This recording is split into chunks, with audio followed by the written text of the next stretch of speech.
Каратистка Анна Авдушкина из Сыктывкара взяла 3-е место в международных соревнованиях Russian Open Junior Cup 2021.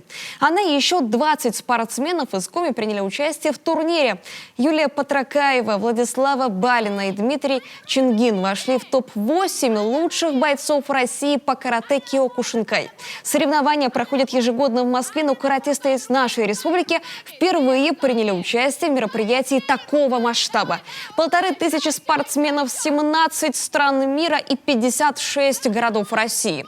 В каждой весовой и возрастной категории по 50-60 человек. Соревнования сложные, да и уровень серьезный. Наши готовились к этому 2 последних года. Там случайных бойцов нет. И к такому уровню нужно готовиться долго и сильно. У нас есть такие слова у великого мастера Масацаяма. Мы будем стремиться к мудрости и силе, не ведая других желаний. Я думаю, что вот именно этому пункту мы должны следовать в последующих соревнованиях и подготовке к соревнованиям.